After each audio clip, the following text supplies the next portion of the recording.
The Hit by Rich von Halt. Frank Meseros gripped the steering wheel, his knuckles white as he navigated the open road with single-minded focus. The engine roared, propelling his car forward, the landscape blurring past the windows. He turned, veering off the main thoroughfare, the tires crunching against the unpaved ground as he plunged into the woods. The dense foliage closed in around him, the canopy overhead casting dappled shadows across the hood of the car. Frank pressed on, the vehicle bouncing and jostling over the uneven terrain, branches scraping against the sides like grasping fingers. Deeper and deeper he drove, until the woods swallowed him whole, the outside world vanishing behind a curtain of leaves and shadows. At last, he brought the car to a halt, the sudden silence broken only by the ticking of the cooling engine. Frank stepped out, his boots sinking into the soft earth, the scent of pine and damp moss filling his nostrils. He strode to the rear of the car, purpose in every step, and popped the trunk with a metallic click. The trunk yawned open, revealing its macabre contents. Frank reached inside, his hand steady as he grasped the Hit, the weight of it familiar in his grip. He lifted it out, the sunlight filtering through the leaves glinting off the polished surface. The burden of what he was about to do settled heavily on his shoulders, but there was no turning back now. Frank marched behind the Hit, his gun held at the ready by his side. The Hit stumbled forward, a cloth tied tightly around his head, his hands bound in front of him. He shuffled through the underbrush in his pajamas, the thin fabric snagging on the grasping branches. They pushed deeper into the woods until they reached a small clearing, the trees pressing in on all sides like silent sentinels. Frank yanked the cloth from the Hit's head, revealing a face etched with fear, eyes glistening with unshed tears. The Hit's voice quavered as he spoke, a desperate prayer falling from his lips. "Lord, give me strength in my weakness." He paused, drawing a shuddering breath. "Give me faith in my fear." Another beat, his words barely a whisper. "Give me power in my powerlessness." Frank raised his gun, the muzzle hovering just behind the Hit's head. With his free hand, he grasped the metal charm dangling from his necklace, bringing it to his lips in a reverent kiss. "I'm trusting you," the Hit murmured, his voice carrying a resigned acceptance. "Amen," Frank breathed, his eyes sliding shut. In one fluid motion, Frank's finger tightened on the trigger, the sharp crack of the gunshot shattering the silence of the woods. The bullet tore through the air, finding its mark with brutal precision. The Hit crumpled to the ground, his body hitting the earth with a dull thud, a crimson stain blooming across the fallen leaves. Frank stood motionless, the weight of his actions settling heavily upon him. The acrid scent of gunpowder mingled with the coppery tang of blood, the air thick with the finality of what he had done. Days later, Frank stepped off the Metro mover, his lean figure cutting through the bustling crowd. In his late 20s, with dark curly hair and a gruff exterior, he exuded an air of quiet intensity. He lit a cigarette, the smoke curling around his face as he strode down the busy city street, his gaze fixed ahead. A man shoved a woman nearby, but Frank didn't spare them a glance, his mind focused on the task at hand. He approached the post office, his steps purposeful. Inside the mailroom, Frank's fingers skimmed over the lockers until they landed on 110. He glanced around, his hand delving into his jacket, rummaging for a moment before emerging with a set of keys. With a deft movement, he slid the locker door open, peering inside. He reached in, his fingers closing around a manila envelope, and pulled it out, shutting the locker with a soft click. The keys disappeared back into his pocket as he turned to leave. Outside the jazz club entrance, Johnny Russo stood, a young man in his 20s, clad in a music band t-shirt, sports coat, and jeans. A guitar case dangled from his hand, a testament to his passion. From across the street, Frank watched him through binoculars, munching on potato chips, Russo's profile paperwork spread out on the car seat beside him. Frank entered the jazz club, his eyes scanning the dimly lit interior. The sound of music filled the air, and his gaze landed on the stage where Johnny rehearsed, his fingers dancing over the strings of his guitar. Frank lingered in the shadows, observing, his mind whirring with calculations and possibilities. The weight of the manila envelope in his jacket pocket served as a constant reminder of the mission that lay ahead, a mission that would soon intertwine his path with that of the unsuspecting musician. Frank settled onto a stool at the bar, the leather creaking beneath him as he fished out his phone and placed it on the polished wood. "Club soda," he called to the bartender, his voice low and gruff. The bartender slid a napkin in front of him, followed by a small glass of fizzing club soda, a red stirrer bobbing in the clear liquid. "$3.50, he announced, wiping his hands on a towel. Frank tossed 4 crumpled dollar bills onto the bar, which the bartender scooped up with a nod. Plucking the red stirrer from his drink, Frank flicked it aside, the bartender replacing it with 2 shiny quarters. Frank's fingers closed around the cool metal, tapping them absent-mindedly on the bar as he turned his attention to the stage. Johnny finished the song with a flourish, his mates laughing and clapping as he strummed a final riff on his guitar before setting it down. He sauntered over to the bar, plopping down next to Frank. "Yo, let me get some bourbon," Johnny called, holding up his index finger and thumb. "That much?" The bartender chuckled. "You got it." Frank nodded towards the stage. "Good set." Johnny grinned. "Thanks, but we were just rehearsing. The real party's tonight. You should come back." "I have plans, but that could change," Frank replied, taking a sip of his club soda, the bubbles fizzing on his tongue. The bartender set Johnny's bourbon in front of him, the amber liquid sloshing in the glass. Johnny reached into his pocket, producing a small baggie of pills. He placed them on the bar, crushing them beneath his fist, the powder scattering across the polished wood. Frank watched, his expression inscrutable, as Johnny lined up the crushed pills and lowered his head, snorting the substance in one swift motion before downing the bourbon in a single gulp. "You're not wasting any time," Frank remarked, his tone dry. Johnny tilted his head back, his eyes glassy. "It's my premeditation. It calms my nerves before a gig. Don't you have any rituals before you do something big?" Frank's lips quirked. "Yeah, there's a couple things I can think of." Johnny dug into his pocket again, this time pulling out a wad of cash. He peeled off a few large bills, handing them to the bartender. "You still doing that raffle for your kid?" The bartender nodded. "Yeah."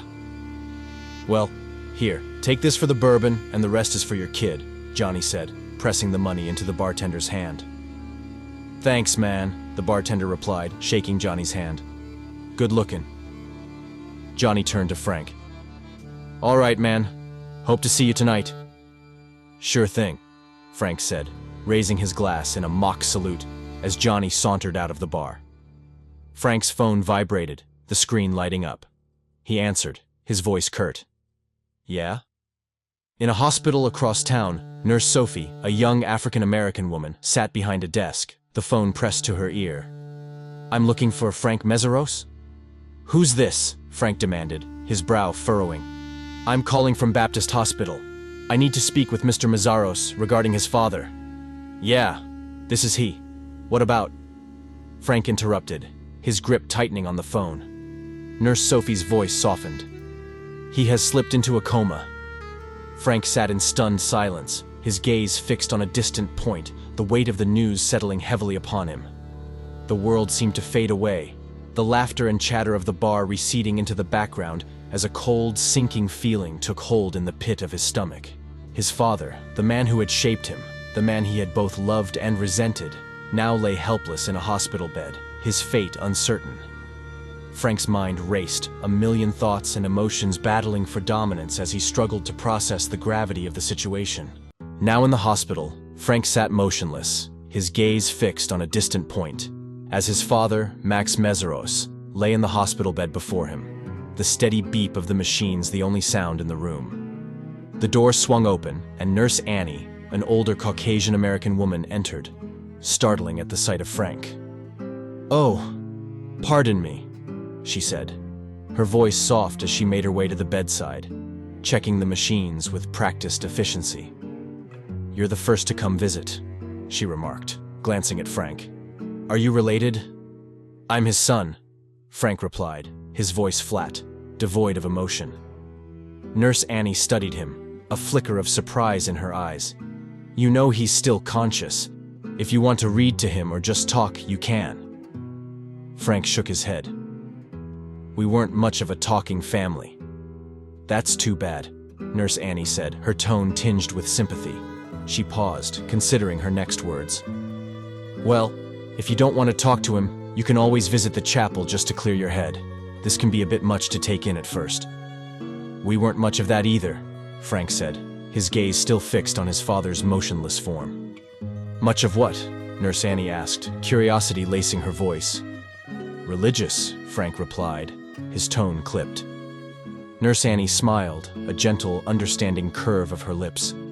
Darling, you don't have to be religious to talk to God. He listens to all. Frank found himself in the hospital chapel, standing at the back of the pews, his eyes drawn to the image of Jesus on the cross, the agony etched into every line of the wooden figure. Rows of candles lined the wall to his left, their flickering flames casting dancing shadows across the stone. He approached them, his steps echoing in the hushed silence of the chapel. Picking up a stick from the ashes, Frank dipped it into the fire of a lit candle, the flame catching, casting a warm glow on his face. He used the burning stick to light an unlit candle, watching as the wicks sputtered to life, the wax beginning to melt and pool around the base. Frank sank into a pew, his gaze unfocused, his mind a whirlwind of thoughts. The chapel door creaked open, and a few people entered, their footsteps soft on the worn carpet.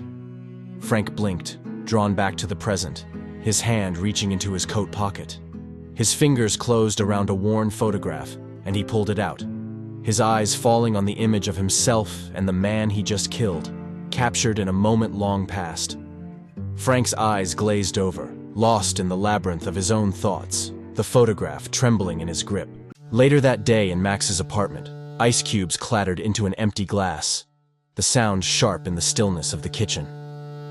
Amber liquid sloshed over the cubes as Frank poured himself a generous measure of whiskey, the bottle clinking against the rim. He raised the glass to his lips, savoring the burn as it slid down his throat. A sudden knock at the door shattered the silence, and Frank froze, his grip tightening on the glass. He set it down with a thud, his other hand reaching for the gun tucked into his waistband. The cold metal pressed against his skin as he made his way to the living room, his footsteps muffled on the threadbare carpet. Frank peered through the peephole, his voice gruff as he called out, "Yeah?" "It's Vincent, Max's brother," came the reply, muffled by the door. Frank swung the door open, revealing a tall, skinny man in his early 50s, his salt and pepper hair and full beard unkempt. Vincent Mezaros stood before him, clad in raggedy clothes, dirty, hole-ridden jeans, a faded flannel shirt, and a beige jacket that had seen better days. Sweat glistened on his brow, and his eyes held a desperate, haunted look. Beside him stood a little girl, no more than 6 years old, her long, curly brown hair tangled around her face. She clutched a rag doll, her small fingers white-knuckled, and wore a princess costume that had seen better days. "Yes?" Frank asked, his voice flat, devoid of emotion. Vincent shifted nervously, his gaze darting past Frank into the apartment. "I heard about Max. Is anyone else here?" "No, just me. At the hospital too," Frank replied, his words clipped. Vincent's brow furrowed, confusion etched onto his weathered face. "You are?" "Frank," he said simply, his eyes never leaving Vincent's face. Recognition dawned in Vincent's eyes, and he let out a breath. "Little Frankie? It's me, Uncle Vinny." Frank nodded, his expression unchanging. "Hello, Vincent." He paused, his jaw clenching. "It's Frank now." Vincent gestured inside, a pleading look in his eyes. "Can we?" Frank stepped aside, opening the door wider, and Vincent and Emma hurried inside, the little girl's eyes wide as she took in her surroundings. Emma perched on the edge of the sofa, her doll clutched to her chest, as Vincent made his way to the kitchen, his movements jittery, his eyes darting around the room. "Man, it's been a long time since I saw you.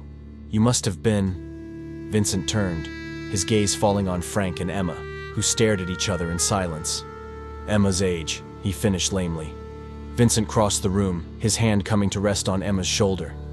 "This is Emma," he said, his voice strained. He looked down at the little girl, his eyes softening. "Emma, This is Frank. He's your cousin. Say hello." "Hello?" Emma whispered, her voice barely audible. Frank nodded, his expression unreadable, and strode into the kitchen, leaving Vincent and Emma alone in the living room. He picked up his glass, the whiskey sloshing as he brought it to his lips, and leaned against the sink, his gaze fixed on the window. Vincent sank into a chair at the kitchen table, his shoulders slumped, his hands trembling. "I didn't know you kept in touch with my old man," Frank said, his voice low, accusatory. Vincent looked down at his hands, his fingers fidgeting. "It's been a while. We were just starting to—" "How come?" Frank asked, his eyes narrowing. Vincent met his gaze, his expression guarded. "Let's just say in my line of work I wasn't able to keep in touch." Frank's eyes flicked to Vincent's right hand, taking in the nasty scar that marred his ring finger. Vincent quickly covered it, but not before Frank caught a glimpse of the tattoo on his own finger. A Chinese symbol, meaning devil. "And now?" Frank asked, his voice cold. "I'm retired," Vincent said, a wry smile tugging at the corners of his mouth. Frank scoffed, his lips twisting into a humorless grin. "You live around here?"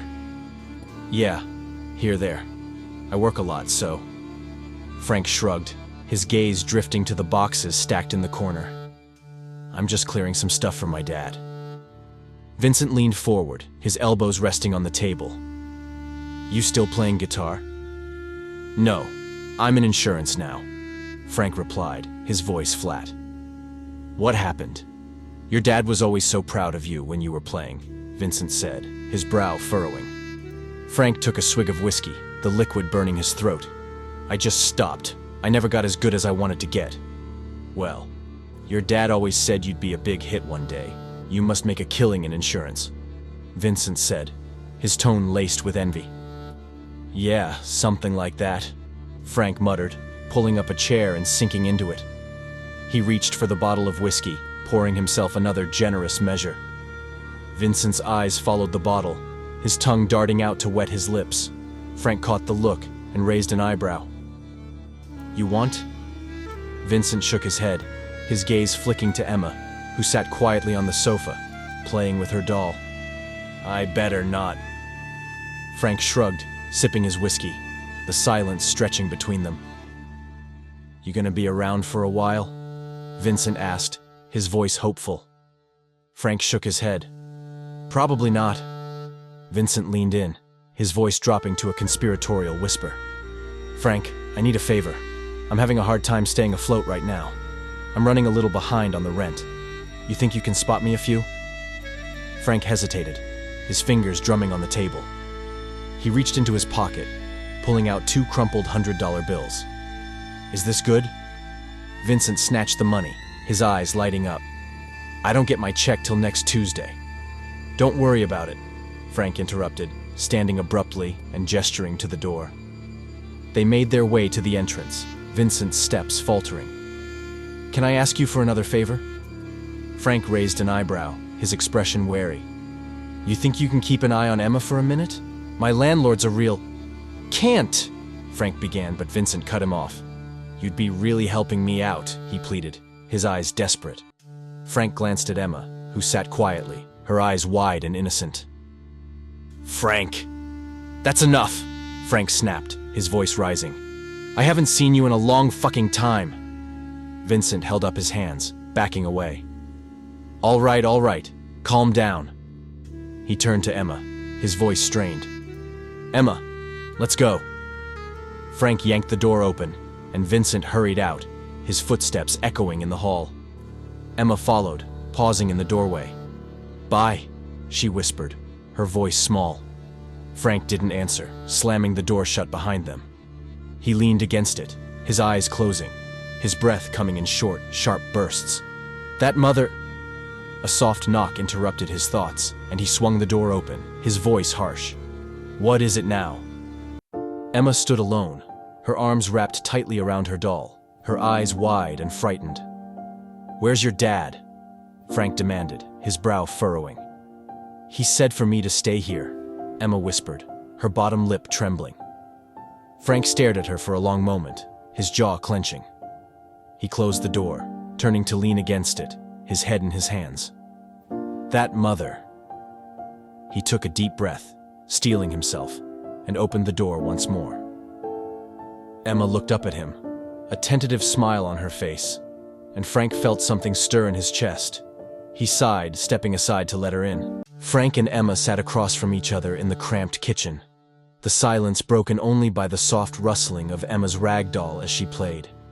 Frank took a drag from his cigarette, the smoke curling around his face as he stared at the little girl. His eyes narrowed, his expression unreadable. Emma's voice rang out, high and clear, as she began to sing.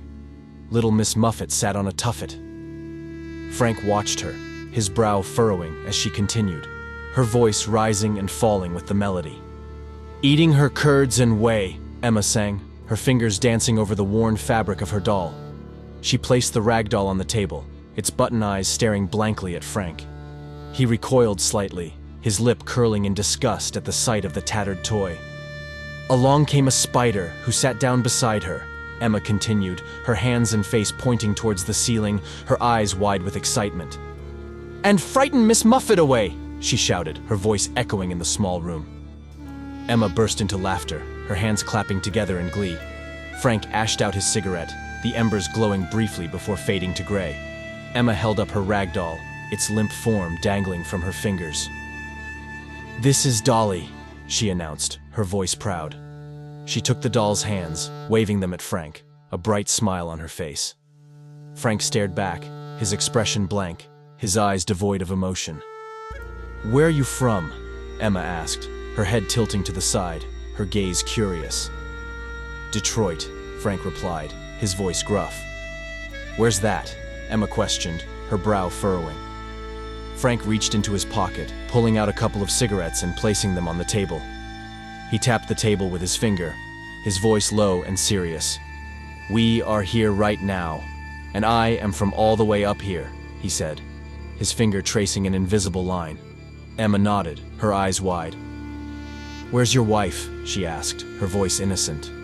Frank's jaw clenched, his eyes darkening. I don't have one, he said, his voice tight.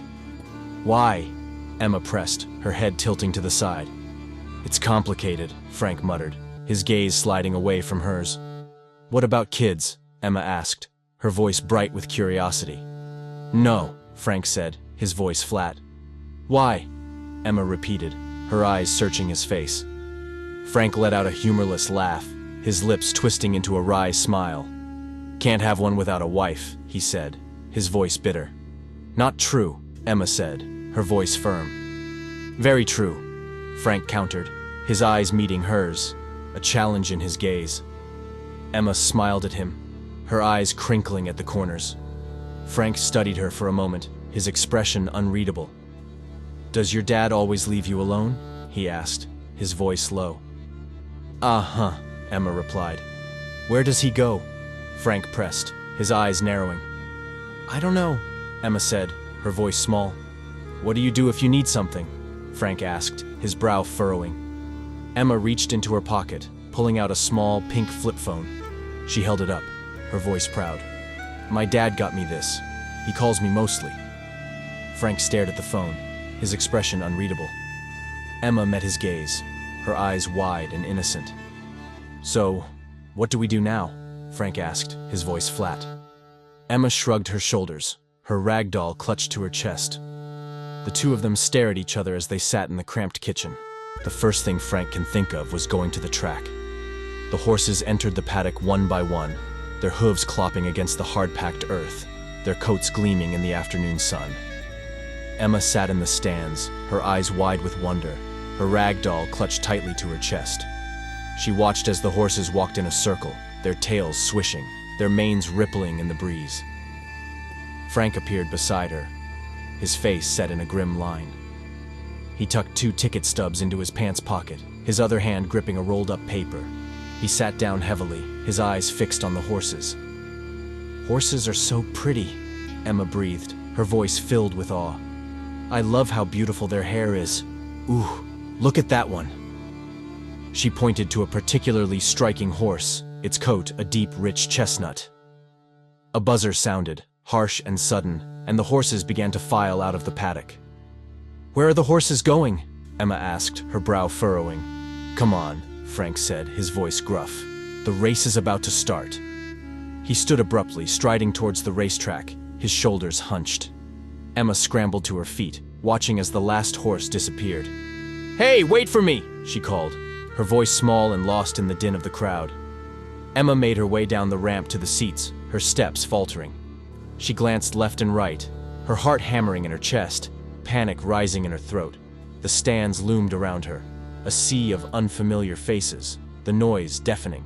A gunshot cracked through the air, and Emma's eyes flew wide, her breath catching in her throat. The doors to the horses' stalls burst open, and they surged forward, their hooves thundering against the track. Emma let out a cry, her voice high and piercing, the sound ripped from her lungs. In the stands, Frank gripped the rolled-up paper, his knuckles white. He smacked it back and forth against his palm, his jaw clenched, his eyes riveted on the race. The sound of Emma's cry cut through the roar of the crowd, and he whipped his head around, his gaze landing on her small, trembling form. Frank bowed his head, taking a deep, shuddering breath. He pushed his way through the crowds, his steps quick and purposeful. He reached Emma's side, bending down to her level, his eyes searching her face. "Emma," he said, his voice low and urgent. Emma's eyes flew open, and she flung her arms around his neck, her rag doll dangling from her fingers. Frank stiffened, his arms hanging awkwardly at his sides. Slowly, hesitantly, he wrapped his arms around her, his hands patting her back in a clumsy attempt at comfort. He scooped her up, her small body fitting easily against his chest, and strode towards the exit, his face set in a grim line. The announcer's voice boomed over the loudspeaker, crowing about the winner of the race.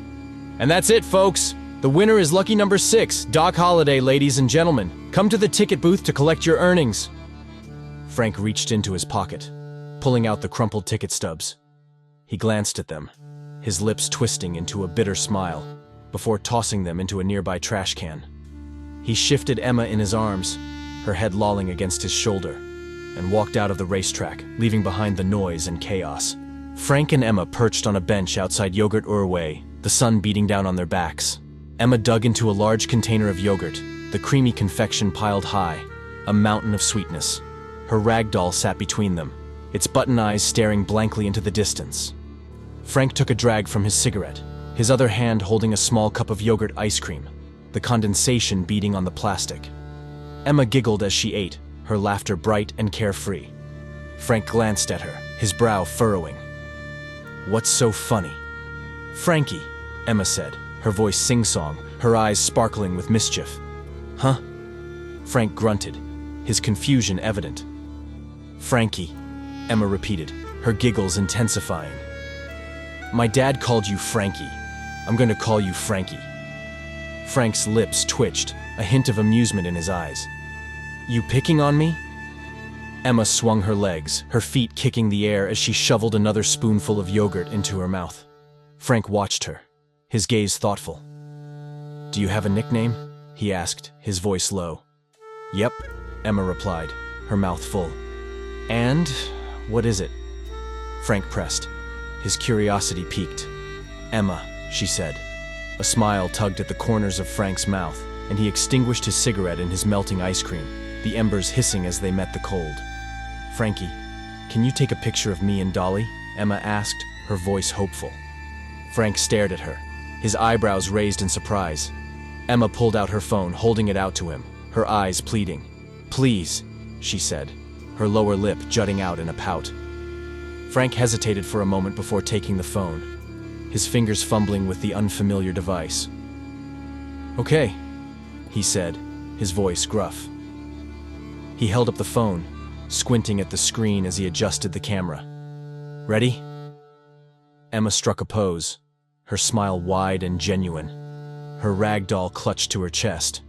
Frank snapped the picture, the shutter clicking softly. "Thanks, Frankie," Emma said, her voice warm with gratitude. She took the phone back, her fingers brushing against his. "Where to now?" Frank stared off into the distance, his gaze unfocused, his mind a million miles away. He had no idea what he was doing, no clue how to care for a child, let alone one as vivacious and curious as Emma. The sun beat down on them, the heat oppressive, the air thick with the scent of melting ice cream and cigarette smoke. He took a deep breath, steeling himself for the challenges ahead, and turned to Emma, a forced smile on his face. "Let's go see what trouble we can get into," he said, his voice falsely bright. Emma grinned up at him. Frank and Emma ambled along the railroad tracks, the sun-warmed metal beneath their feet, the air thick with the scent of creosote and rust. Emma skipped beside him, her rag doll swinging from her hand, her face alight with curiosity. "Do you have any brothers or sisters?" she asked, her voice bright and inquisitive. "No," Frank replied, his tone flat, his gaze fixed on the horizon. "Me either," Emma said, her voice tinged with a hint of wistfulness. Frank glanced at her, his brow furrowing, a question forming on his lips. "Where's your mom, Emma?" Emma's steps faltered, her smile fading. "She's gone," she said, her voice small and sad. "Where did she go?" Frank pressed, his voice gentle. "Heaven," Emma whispered, her eyes filling with tears. Frank inhaled sharply, the weight of her words settling heavily on his chest. Emma looked up at him, her face a mask of sorrow, her eyes pleading for understanding. "Where's your mom?" she asked, her voice trembling. Frank swallowed hard, his throat tight. "Well, when I was your age, she died too," he said, his voice rough with emotion. "Do you miss her?" Emma asked, her voice barely audible. "'Cause I miss my mom." Frank's heart clenched, a wave of grief washing over him. "Yeah, Emma, I do. We used to take walks like this all the time," he said, his voice thick with memories. Emma nodded, her lips trembling. "My dad says everyone dies sometimes," she said, her voice small and afraid. "Sometimes they just have to go," Frank said, his voice hollow, his eyes distant. "I don't want to die," Emma said, her voice quavering. "I like playing with Dolly and eating ice cream." A smile tugged at the corners of Frank's mouth, a flicker of warmth in his eyes. "Nobody wants to die," he said, his voice soft. "What about the bad people?" Emma asked, her brow furrowing. Frank's steps faltered, his mind reeling. "Bad people?" he repeated, his voice strained. He paused, his thoughts racing, his heart hammering in his chest. Emma watched him, her eyes wide and trusting, waiting for his answer. "My dad says bad people go somewhere else," she said. Frank's throat constricted, his words stuck in his throat. I guess there's a special place for them in heaven," he said, his voice tight, his eyes darting away. Emma's small hand reached up, her fingers brushing against the metal charm that hung around his neck. "What's that?" she asked, her voice filled with wonder. Frank's hand closed around the charm, his fingers tracing the familiar contours. "This is my good luck charm," he said, his voice low and gravelly. "It's pretty," Emma said, her voice soft and admiring. She slipped her hand into his, her small fingers intertwining with his calloused ones. Frank glanced down, surprise flickering across his face, his heart swelling with an unfamiliar emotion. They continued down the tracks. He took a deep breath, squaring his shoulders, and walked on.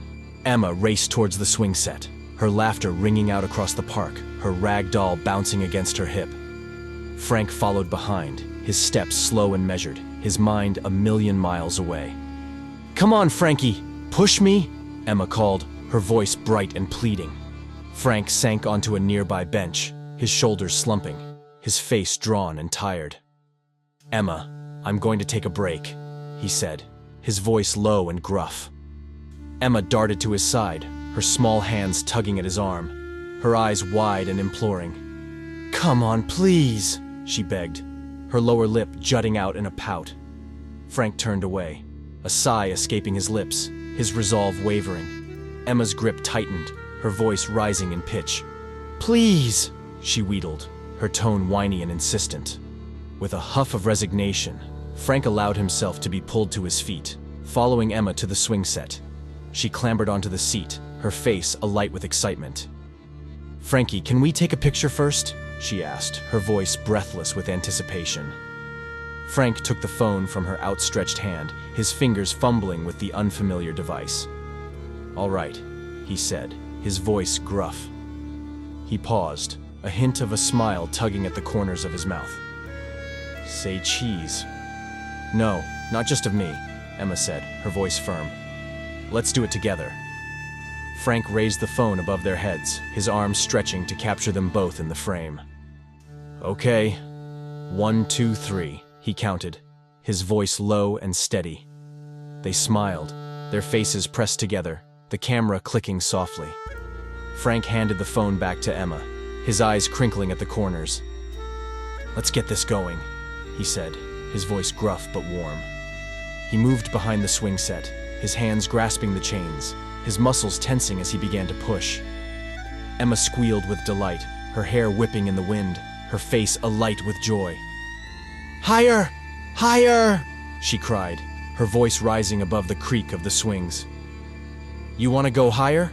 Frank asked, his voice teasing, his lips twitching with amusement. Yep, Emma said, her voice breathless with excitement. All right, I'll give you higher, Frank said, his voice booming, his arms straining as he pushed her harder, faster. Emma's laughter pealed across the park, her small body soaring through the air, her rag doll clutched tightly to her chest. Frank smiled, but the moment was shattered by the sound of a car door slamming, the low rumble of an engine cutting through the air. Frank's head snapped up, his eyes narrowing, his body tensing like a coiled spring. A black Cadillac SRX rolled to a stop, its tinted windows glinting in the sun. The door swung open, and a massive figure unfolded from the driver's seat, his bulk filling the doorframe. Wolf Wilkins stood at an imposing 6'5", his frame packed with 330 pounds of solid muscle. He wore all black, his suit jacket a stark white against his dark skin, a blood-red rose pinned to his lapel. Frank's hands stilled on the swing chains, his eyes locked on Wolf, his mind racing. He leaned down, his voice low and urgent in Emma's ear. Emma, give me a moment. Just keep swinging. I'll be right over here, he said, his tone brooking no argument. Emma nodded, her face flushed with exertion, her legs pumping hard as she swung higher and higher. Okay, she said, her voice small and trusting. Frank strode across the park, his steps quick and purposeful, his eyes never leaving Wolf's face. He came to a stop in front of the larger man, his posture tense, his jaw clenched. Wolf, he said, his voice flat and emotionless. Have a seat, Wolf said, his tone smooth and oily, his hand gesturing to the nearby bench. They sat, their bodies angled towards each other, the tension crackling between them like electricity. Wolf's eyes flicked to Emma, a predatory smile curling his lips. I don't remember ordering a hit on a child, he said, his voice low and dangerous. Frank's gaze followed Wolf's, his heart clenching at the sight of Emma swinging happily, oblivious to the danger that lurked just a few feet away. She's nobody, he said, his voice tight, his hands balling into fists at his sides. Wolf threw his head back and laughed, the sound harsh and grating. Babysitting? He asked, his tone mocking. Something like that, Frank said, his voice clipped, his eyes hard. Wolf's smile faded, his expression turning cold and calculating. You're not backing out on me, are you? What's the holdup? Frank met Wolf's gaze, his own eyes blazing with barely contained fury. When have I not gotten any job done? I just took out my friend, and that poor old man. I don't want to come across that again. I'm done cleaning up your mess. Wolf leaned in, his face inches from Frank's, his breath hot and sour. You think we all don't go through this? Man up, Frank. Your friend wasn't the guy you think you knew, and that old man gave up a long time ago. Do you think you turned out perfect? He sat back, his eyes glittering with malice. Frank, you're one of the best in this business. Frank's jaw clenched, his teeth grinding together. What if I don't want to be in this business anymore? Wolf's laughter was sharp and brittle, his eyes hard and unyielding. After this, there's nothing else you can do. Once you live it, it becomes you. Frank stood abruptly, his fists clenched at his sides. If it's about the money, I'll get that back to you. You're gonna have to do this one yourself. Wolf's hand shot out, his fingers digging into Frank's shoulder, forcing him back down onto the bench. He leaned in close, his breath hot and fetid in Frank's ear. "Must I remind you? You are in Louis C's pocket. Fuck the money. I could care less. If you don't do this..." He trailed off, his eyes flicking to Emma, a cruel smile twisting his lips. "Things can get real messy. You of all people know life ends a lot sooner than we think. You wouldn't want anything bad to happen to your father now, right?" Frank's hand balled into a fist, his knuckles turning white, his breath hissing through clenched teeth. Wolf sat back, his eyes glittering with malice, his hand reaching up to adjust the red rose on his lapel. The sun glinted off the tattoo on his right ring finger, the Chinese symbol for devil, standing out in stark relief against his dark skin. "Russo can't go to the club tonight," Wolf said, his voice low and menacing. He stood, his bulk towering over Frank, his eyes hard and unyielding. "So, whenever you're done playing games?" His gaze flicked to Emma, his lips curling into a sneer. "I'll be in touch." He paused, his voice dripping with false sympathy. "And sorry about your old man." Frank's jaw clenched, his eyes blazing with barely contained fury. "What am I supposed to do with her?" Wolf shrugged, his expression bored. "I'm not your advisor, Frank. Take her with you." He turned on his heel and strode away, his footsteps heavy on the gravel path. Frank watched him go, his heart pounding, his mind racing with the enormity of the task before him. "Frankie, come play with me," Emma called, her voice bright and carefree, cutting through the tension like a knife. Frank's fist unclenched, his shoulders slumping, the weight of the world pressing down on him like a physical thing. He took a deep breath, steeling himself, and turned back to Emma, a forced smile on his face. Frank's car rolled to a stop at the curb of an intersection, the engine idling, the headlights cutting through the darkness. Emma reached out, her small hand turning down the volume on the radio, the music fading to a soft hum. "Frankie," she said, her voice small and hesitant. "Yes?" Frank replied, his gaze fixed on the road ahead, his hands gripping the steering wheel. "What do you think of my dad?" Emma asked, her eyes wide and searching.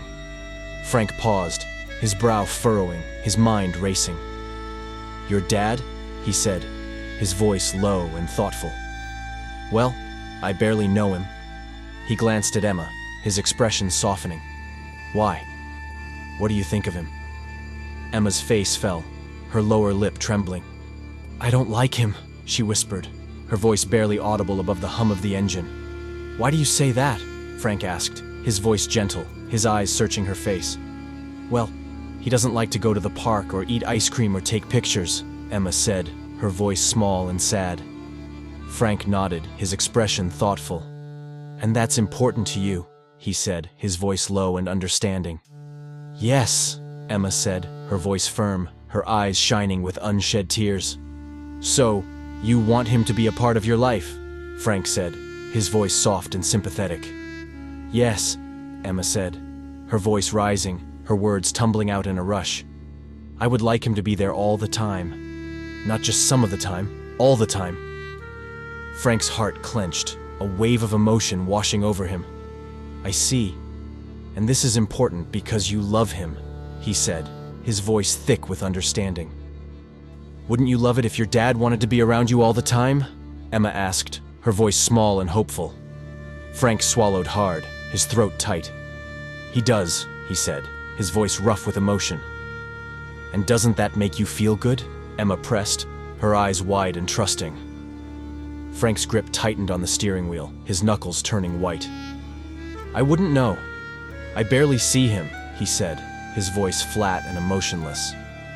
"Why?" Emma asked, her voice filled with innocent curiosity. Frank's jaw clenched, his eyes darkening. "Because I'm a terrible son," he said, his voice harsh and bitter. He paused, his mind drifting, his thoughts tangled and conflicted. "I don't remember the last time we hung out." "You should go see your dad," Emma said, her voice firm and insistent. Frank sighed, his shoulders slumping. "Yeah, I should," he said, his voice low and resigned. "I bet he would like that," Emma said, her voice bright and hopeful. "I know he would," he said, his voice thick with emotion. "Then why don't you?" Emma shouted, her voice loud and accusing. Frank flinched, his eyes squeezing shut, his mind reeling. "I don't know," he snapped, his voice harsh and defensive. He took a deep breath, his mind racing, his thoughts churning. He glanced at Emma, his expression softening, his eyes filled with regret. "You're right, Emma," he said, his voice low and apologetic. Emma grinned, her face lighting up with triumph. "I know," she said, her voice smug. They laughed, the tension breaking, the air between them lightening. "You're not so bad after all, Frankie," Emma said, her voice warm and teasing. Frank smiled, a rare, genuine smile that crinkled the corners of his eyes. "You too, kid," he said, his voice low and gruff. He put the car in gear and pulled away from the curb, the tires crunching on the gravel, the headlights cutting through the darkness. They drove in silence for a while, the radio playing softly in the background, the world outside reduced to a blur of shadows and streetlights. Frank turned onto a suburban street, the houses looming on either side, their windows dark and shuttered. He pulled up to the curb and killed the engine, the sudden silence deafening. "Emma, I need you to stay here for a minute," he said, his voice low and urgent. "Why?" Emma asked, her brow furrowing, her eyes wide with curiosity. "I'll just be a minute. I have some work to take care of," Frank said, his hand reaching for the radio dial. "I'll leave the radio on."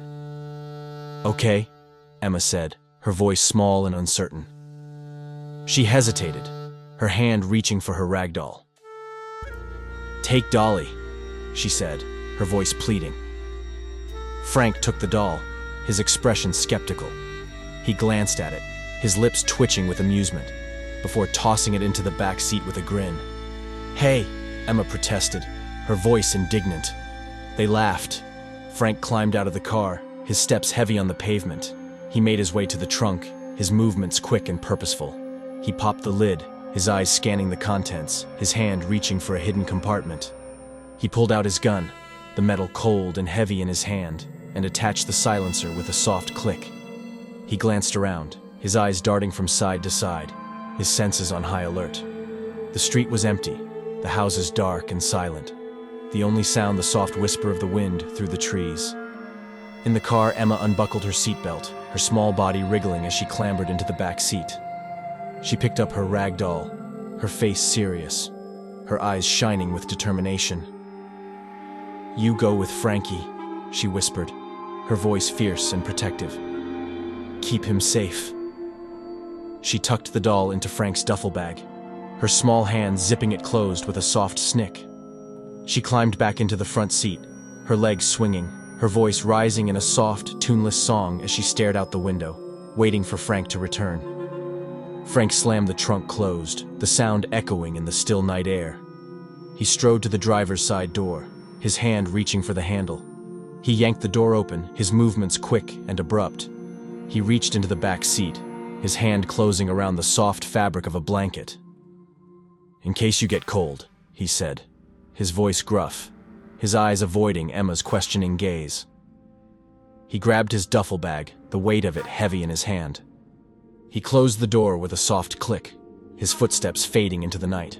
Johnny Russo emerged from his apartment, a cigarette dangling from his lips, his hands fumbling with his keys as he turned to lock the door. The night air was cool against his skin, the streetlights casting eerie shadows across the pavement. He never saw the blow coming. Frank's fist collided with the back of Johnny's head, the impact sending him sprawling, his keys clattering to the ground, his cigarette tumbling from his lips. Frank moved quickly, his hands a blur as he dragged Johnny's limp form back into the apartment, his mind already racing ahead to the task at hand. Inside, Frank bound Johnny to a chair, his movements practiced and efficient. He tore a strip of duct tape from the roll, the sound harsh in the stillness of the room, and pressed it firmly over Johnny's mouth, silencing his muffled screams. Frank stood back, his eyes cold and calculating, his hand reaching for the gasoline canister at his feet.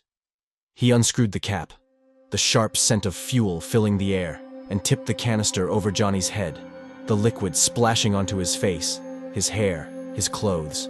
Johnny's screams intensified, his eyes wide with terror, his body straining against his bonds. Frank watched impassively, his face expressionless, his mind filled with a cold, ruthless determination. He turned away, his gaze falling on his duffel bag, which sat on the dining table, its zipper gaping open. Emma's rag doll peeked out from inside, its button eyes staring accusingly at him, its presence a stark reminder of the innocence he had left behind. Emma's voice echoed in his mind, her words haunting him, taunting him. "Where do all the bad people go?" she had asked, her voice small and afraid. Frank shook his head. He pushed the thought away, his mind focused on the task at hand. Frank now back in the car. He drove through the night, the streets empty and silent, the only sound the soft purr of the engine. Emma slept in the passenger seat, her small body curled up under a blanket, her face peaceful and serene. Frank pulled up to Vincent's house, the tires crunching on the gravel, the headlights illuminating the peeling paint and sagging porch. He killed the engine, the sudden silence deafening, and reached over to unbuckle Emma's seatbelt, his hands gentle and careful. He scooped her up, her small body fitting easily in his arms, her head lolling against his shoulder. He carried her up the porch steps, his footsteps heavy and measured, and turned the knob, the door swinging open with a soft creak. Inside, the living room was dark and musty, the air thick with the scent of stale beer and cigarette smoke. Vincent lay sprawled in an armchair, his sleeves rolled up, a syringe and rubber bands scattered on the table beside him. Frank's lip curled in disgust, his eyes narrowing, his grip tightening on Emma's sleeping form. He made his way down the hallway, his steps quiet and careful, and pushed open the door to Emma's room, the pink and purple walls a stark contrast to the gloom of the rest of the house. He laid her gently on the bed, his hands smoothing the covers over her small body, his eyes softening as he gazed down at her peaceful face. He reached up, his fingers closing around the chain that hung around his neck, and slipped it off, laying it carefully on her nightstand, a small token of his affection, his protection. "I didn't hear you come in," Vincent's voice rasped from the doorway, startling Frank from his reverie. He turned, his body tensing, his eyes narrowing at the sight of Vincent leaning against the door frame, a beer bottle dangling from his fingers. "Vincent," Frank said, his voice tight, his jaw clenched. Vincent chuckled, the sound harsh and grating. "I scare ya?" he asked, his words slurred, his eyes glassy. "Let's talk," Frank said, his voice low and dangerous, his finger pointing towards the living room. Vincent nodded, his head lolling, his steps unsteady as he followed Frank down the hallway. Frank turned on him, his eyes blazing, his fists clenched at his sides. "I thought you went to pay the rent," he demanded, his voice harsh and accusing. Vincent shrugged, his expression nonchalant. "I did," he said, his words slurred, his eyes unfocused. Frank's gaze flicked to Vincent's arms, his lip curling in disgust at the track marks that marred his skin. "Looking at your arms, I don't think the rent was so important," he said, his voice dripping with contempt. "It's not what you think, Frank," Vincent said, his voice pleading, his eyes wide and desperate. "I just needed a little pick-me-up." Frank's jaw clenched, his eyes narrowing. "A pick-me-up? While you left your daughter with someone you barely know?" Vincent fell silent, his eyes sliding away from Frank's accusing gaze, his shoulders slumping in defeat. "That little girl deserves a lot more," Frank said, his voice low and intense, his finger jabbing towards Emma's room. "She is worth being proud of. I can't say the same for you." Vincent's face twisted, his eyes flashing with anger. He lunged forward, his hands grabbing Frank's shirt, slamming him hard against the wall. "Who do you think you are?" he hissed, his face inches from Frank's, his breath hot and sour. "You've been with her for one day, and you're a father all of a sudden?" Frank struggled against Vincent's grip, his eyes blazing, his teeth bared in a snarl. "You watch it," he growled, his voice low and menacing. "You just came back in his life, some brother you are." Vincent's grip tightened, his fingers digging into Frank's skin. "You don't know anything, Frank," he said, his voice a low, dangerous whisper. "I know what you are. I know how you treated your father."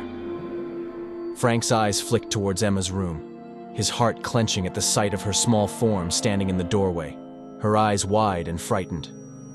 Vincent followed his gaze, his grip loosening, his shoulders slumping in defeat. "You be careful who you talk to, Frank," he said, his voice low and threatening. "You're a little piece of shit, and you better have some respect. I'm still your uncle."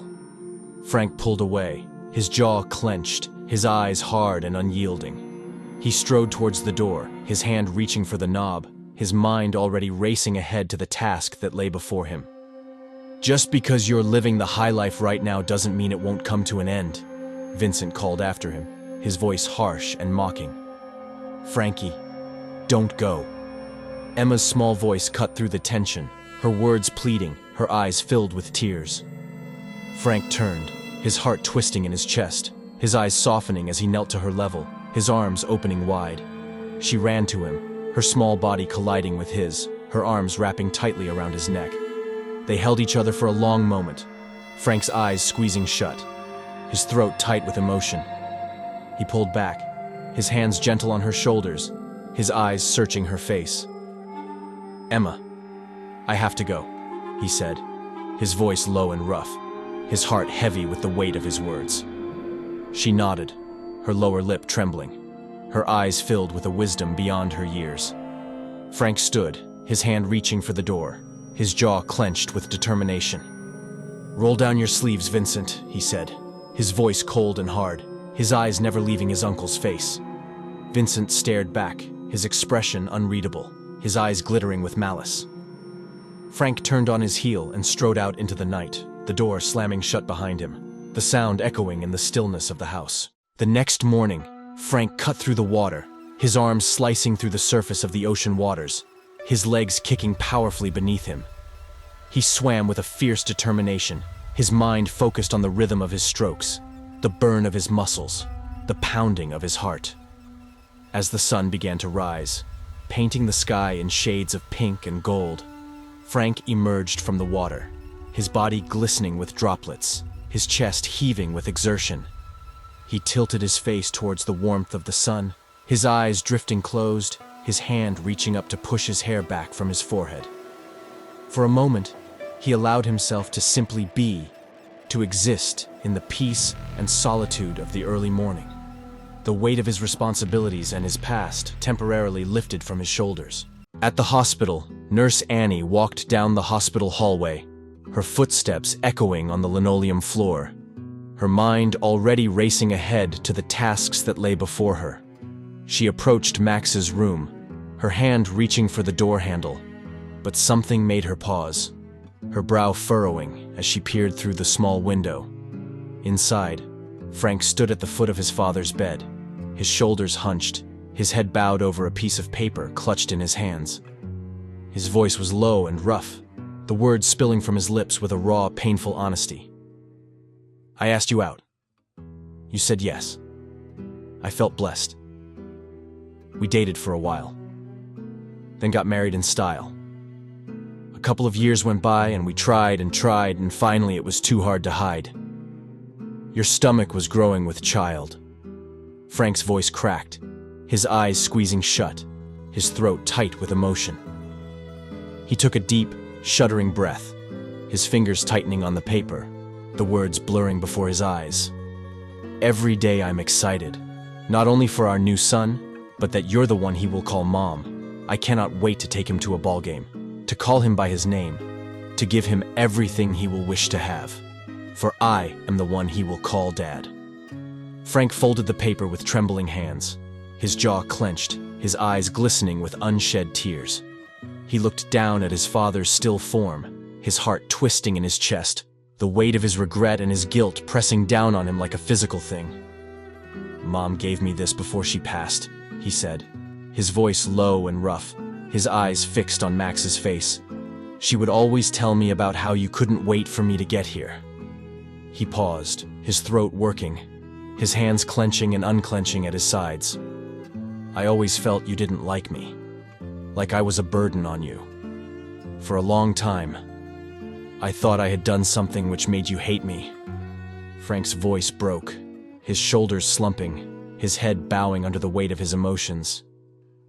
"This is what made me not want to be close to you," he said, his words barely audible, his eyes filled with a deep, aching sadness. He took a step forward, his hand reaching out to rest on the bed beside his father's arm, his fingers trembling with the force of his emotions. I regret not getting to know you. I know now you were just looking out for me. You were teaching me right from wrong, and you did it the only way you knew how." Frank's voice was thick with tears, his words coming in short, sharp bursts, his chest heaving with the effort of holding back his sobs. "I'm sorry," he whispered, his voice breaking, his eyes squeezing shut. "I'm sorry for not being a good son. I'm sorry for not visiting." He took a deep, shuddering breath, his eyes opening, his gaze fixed on his father's face. "I'm going to go away for a little while, take a vacation. I want you to know when you wake up, I'll be here." Frank leaned forward, his lips brushing against his father's forehead, his tears falling onto Max's skin. "When I get back, maybe we go to that ball game," he said, his voice low and rough, his heart aching with the weight of his promise. Nurse Annie stood in the doorway, her hand pressed to her mouth, her eyes filled with tears. She watched as Frank straightened, his shoulders squaring. He turned towards the door, his eyes meeting hers, his expression unreadable. For a moment they stared at each other, the silence stretching between. Frank looked away first, his gaze sliding past her, his feet carrying him towards the door. He paused beside her, his hand resting on the door frame, his voice low and rough. "Take care of him," he said, his words barely audible, his eyes fixed on a distant point. "Please." Nurse Annie nodded. She watched as Frank walked away, his footsteps echoing down the hallway, his shoulders hunched, his head bowed to the ground. Frank's car rolled to a stop in Vincent's driveway, the engine ticking as it cooled in the afternoon sun. He sat for a moment, his hands resting on the steering wheel, his mind a million miles away. With a sigh, he reached for his bag, the zipper rasping as he opened it and pulled out Emma's rag doll, the fabric soft and worn beneath his fingers. He tossed the bag onto the passenger seat, the contents spilling out in a jumble of clothes and papers. As he reached for the door handle, his phone buzzed in the cup holder, the screen lighting up with the name, Wolf Wilkins. Frank's jaw clenched, his eyes narrowing, but he ignored the call, his mind focused on the task at hand. He stepped out of the car, the sun warm on his face, his white shirt crisp and clean against his tanned skin. His jeans were faded and comfortable, his feet bare in his shoes. He ran a hand over his newly shaved jaw, the skin smooth and cool beneath his fingers. Vincent stood in the front yard, the hose in his hand, his eyes fixed on Frank as he approached. Frank held up the rag doll, his voice low and even. "She left this in my car. Is she inside?" Vincent's gaze flicked to the house, his expression unreadable. "She's out back," he said, his voice flat, his hand gesturing towards the door. Frank nodded, his feet carrying him up the steps and into the house, the screen door slamming shut behind him. Inside, the air was cool and still, the only sound the distant laughter of Emma as she played in the yard. He made his way through the house, his footsteps echoing on the hardwood floors, the rag doll dangling from his fingers. He paused in the kitchen, setting the doll down on the table, his eyes drawn to the window and the sight of Emma running in circles, her dolls clutched in her hands. She wore his necklace, the metal glinting in the sun, her face alight with joy and innocence. Frank leaned against the doorframe, his arms crossed over his chest, a small smile playing at the corners of his mouth as he watched her play. Outside, Vincent shut off the hose, the water dribbling to a stop, his feet carrying him towards the mailbox. He paused beside Frank's car, his eyes drawn to the open duffel bag on the passenger seat, the stack of money peeking out from beneath a jumble of clothes. His hand reached out, his fingers closing around the crisp bills, his eyes darting towards the house, his mind churning with the possibilities. He glanced back at the bag, his heart pounding in his chest, his breath coming in short, sharp gasps. In the yard, Emma continued to play, her voice rising in a sing-song chant, the words carrying on the warm breeze. "Ring around the rosies," she sang, her feet skipping over the grass, her dolls bouncing in her hands. Frank's smile widened, his own voice joining hers, the words coming easily to his lips. "Ashes, ashes," he sang, his voice low and rich, his eyes fixed on the small, spinning figure of Emma as she danced and played. But the moment was shattered by the cold press of metal against the back of Frank's head, the unmistakable feel of a gun barrel just barely touching his skin. Vincent's finger tightened on the trigger, his eyes hard and unyielding. Frank could barely feel the gun as he continued to sing along with Emma. "We all fall down." The gunshot rang out, the sound shattering the peace of the afternoon, the birds scattering from the trees, their wings beating frantically against the sky.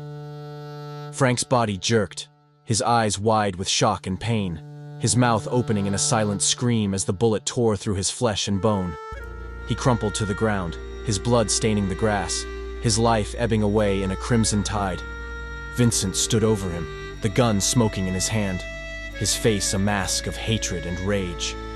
Emma's body shook. She froze in horror. When she realized what had happened, her sobs echoed in the stillness of the afternoon.